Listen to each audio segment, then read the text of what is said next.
everybody, Terrence Popp here with another episode that is Live from the Lair! it's pre-recorded, so you got to cut me some slack. All right, today I'm going to do a little talk in here in regards to some life lessons that if you just pay attention, they are out there for everyone to see. You just have to be able to look at them and then see them. Otherwise, you're shit out of luck. All right, now I'm 55. I'll be 56 here in about a month and a half-ish. I just wanted to wish you a happy birthday. By the time you see this, I already might be 56, but yeah, who cares? You have a long way to go. All right, now, I've seen a lot of crazy stuff when it comes to men and women dynamics ever since I was in middle school when I first started noticing it. I remember when I first noticed girls starting to develop. Welcome to 8th grade orientation, everyone.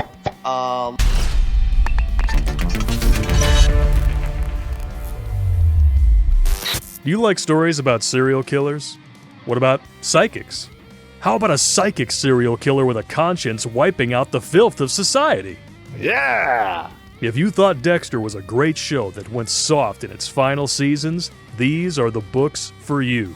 Introducing The Jericho Files, written by an old infantry grunt who has seen evil firsthand, and digested it into grade A gore porn with 5-star reviews all around. Click on the link tree in the Meat Gazer box and buy your copies today on Amazon, you filthy, dirty riggers. By the time I was, 33, 34-ish, and I had figured it out, Locker assignments will be handed out in the library after lunch period. I was really starting to wake up to this craziness. Once I got divorced, then, all of it came to the forefront, and it was very vivid. Now, what I've noticed here, every couple years, I get an email, a DM, or a text message from a woman that I used to know back in the day. When I was blue pill thinking, I would give these women what's called the full court press. Ask them out, get flowers, the whole deal, chase them around like an idiot.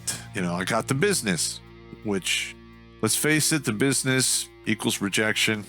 Not a big deal. That's pretty much a default setting for the average guy out there. And it is what it is. Now, some of these ladies, they're, 50, 51-ish, a few years younger than me. And their lives are absolute train wrecks. Well, one of them's still married, but it's not very happy. They live in separate bedrooms. We all know how that's going to go. At some point, somebody's going to get ejected from the house. It's going to turn into a bad situation. But I have come across ladies that were exceptionally beautiful in my youth. And literally, they looked right over me, looked through me, looked around me. I was the resume at the bottom of the pile and the second look not taken, or the dude that got friend zoned. Yes, when I was blue pill thinking, I thought being in the friend zone was a sure way in to get that. And gentlemen, it's not. I highly suggest if you find yourself being put in the friend zone, just cut away and move along. Or if you have any doubts, try to asshole your way out, because assholes get second chances. What that percent chance is, I have no idea. All right, I've contacted one woman that was exceptionally brutal to me when I was 20, 21-ish in service. It just so happened she was living under a bridge in a van Down by the river! She had been divorced like 2 times, had 3 kids that didn't speak to her anymore. She's trying to get a career in real estate. Good luck with that. She was stunning, just absolute stunning. And she was about a year younger than me-ish. And now, when I saw those pictures of her 3 or 4 years back, oh my God. I want to talk about pick the meat off the bone ugly and hit several of the big branches on the way down the ugly tree. Boom, that woman is gravitationally and looking glass challenged. Wow. And, karma caught her. What can I say? I had another one that I chased. I wanted to marry this woman. What? Bro, what are you talking about, man? She gave me the business and later on friend zoned me. I took the L, moved along, got on with my life. I did get married, and that turned out great. No, just kidding. Got divorced, lost my kids, and just, wrecked basically the last 2/3 of my time on this earth. Because after the divorce, you lose your kids and all that shit, it's just a slow drip of misery.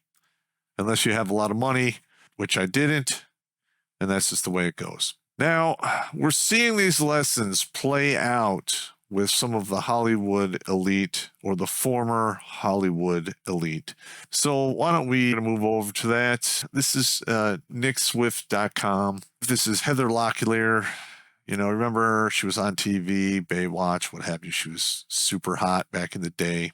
You see here, tragic real-life story of Heather Locklear. And they go on and they talk about when she was born, all of the stuff she did on TV and, and the big screen and so forth. And then they show her marriages. I mean, this woman married well. We're talking a dude from Motley Crue. This guy here, Richie Sambora from Bon Jovi. I mean, she had her bites at the apple. She really did. And this is very common. And you're going to see more of this as we approach 2030. 2030 is going to be ugly because it's projected that 45 to 50% of women between 18 and 45 will be single and childless. Ow! That's ugly. That's going to lead to a lot of mental illness, regret, and depression, in my opinion. You can see here she's starting to get on in age. Roughly in 2008, there was a 911 response to an attempted suicide event at her place. It was later swept under the rug, which usually happens with Hollywood celebrities, especially, a decade and a half, 2 decades back. Not so much today, though, because with the internet, it's really hard to cover stuff up. Again, here we go. Now, this is the pinnacle here. Look, she's still fairly hot. Granted, she's north of 40. Got it. But she's going, treatment for severe depression. That sounds mighty familiar. There are many, many women out there who are on head meds now. Most of them are liberal. I wonder why that is. Not a psychologist. Don't know, don't care. Then we start going into the DWIs, driving under the influence. She had to check herself in a medical facility for depression, substance abuse, what have you. Then she was engaged to a guy from Melrose Place, which crashed and burned. That woman she's hit the wall. To be honest, it's probably over for her. It is what it is. And here we go with a suspected overdose.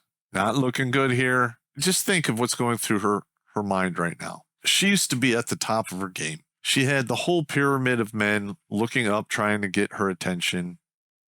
And she married 2 top-notch guys. Crash and burn. Almost had a third that crashed and burned as well. I believe she's in her 50s right now, and this is going to end badly for her. So, gentlemen, pay attention.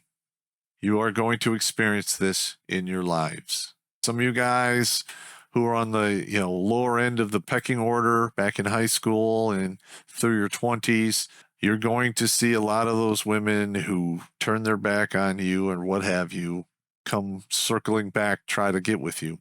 Do not take the bait. Do not fall for that trap. It is stupid and it won't go anywhere good. Next one. All right, you're familiar with this. Jennifer Aniston and her fertility struggle.